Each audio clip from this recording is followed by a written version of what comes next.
May June মাসে বৃষ্টি হবে, এটাই স্বাভাবিক। এত ঝড় বৃষ্টির মাঝেও মাঝে মাঝে ওয়েদারটা এত সুন্দর হয়, দেখতে ভীষণ ভালো লাগে।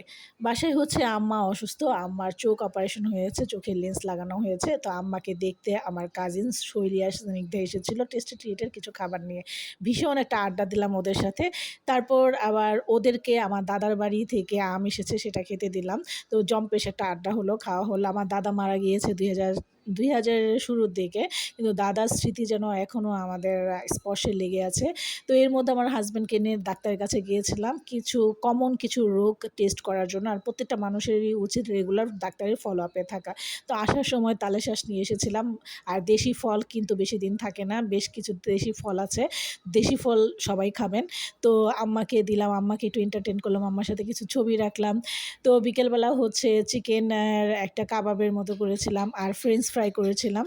তো এর মধ্যে আমার মেজো আপা আসলো, মেজো আপা আবার মোরগ পোলাও রান্না করে নিয়ে এসেছে, বিরিয়ানি। তো বিকেলবেলা একটু বাইরের পরিবেশটা উপভোগ করছিলাম। তো বাইরে আবার ঝড় বৃষ্টি শুরু হলো রাতেরবেলা। এই হচ্ছে বাগান বিলাস, আমার কার্নিশের বাগানের বাগান বিলাস। বাগান বিলাস গাছটা এখন নাই, কারণ যেহেতু রেনোভেশনের কাজ চলছে আমার বাসায়, তো এই গাছগুলো ফেলে দেওয়া হয়েছে। তো পুনরায় হয়তো বা আবার কার্নিশের গাছ লাগাবো। তো এই তো বাইরের পরিবেশটা দেখতে ভীষণ ভালো লাগছে। তো আম্মার হচ্ছে ডক্টরের ফলো আপ ছিল দুপুর 2:30টার দিকে। তো 1 ঘন্টা আগে যেতে হবে। তো আম্মাকে নিয়ে ফার্ম গেটের ইস্পাহানি ইসলামিয়া যে হসপিটাল আছে, আই হসপিটাল, সেখানে গেলাম। আম্মার যে লেন্স লাগানো হয়েছে এটা ঠিক আছে কিনা, চোখ ঠিক আছে কিনা এটা টেস্ট করার জন্য।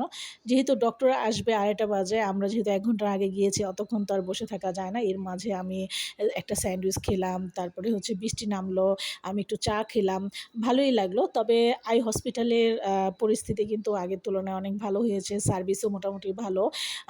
আর যতটুকু আমাদের দেশে আশা করা যায় না তার থেকে মোটামুটি অনেক ভালো হয়েছে। তো আম্মাকে নিয়ে আসার সময় বাইরে ভীষণ ঝড় বৃষ্টি। এই বৃষ্টির মধ্যেই আম্মাকে নিয়ে বাসায় আসলাম।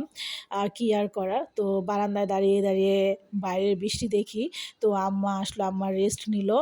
আর আমি এই ফাঁকে একটু চা বানালাম, আর চা খাবো আর বৃষ্টি দেখবো। আর চায়ের সাথে বৃষ্টির জন্য একটা অন্যরকম সম্পর্ক, কি বলবো। আর আমাদের বাসার যে ক্যাম্পাসটা আমার ভীষণ ভালো লাগে, সবসময়ই ভালো লাগে।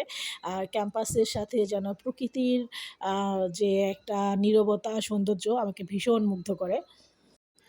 বাংলাদেশে ঝড় বৃষ্টি মানেই হচ্ছে একটা অন্যরকম ভালোবাসা। বাংলাদেশের মতো এত সুন্দর বৃষ্টি পৃথিবীর আর কোনো দেশে আছে কিনা আমার জানা নাই। তো এই ছিল আমার আজকের ব্লগ। সবাই অনেক ভালো থাকবেন।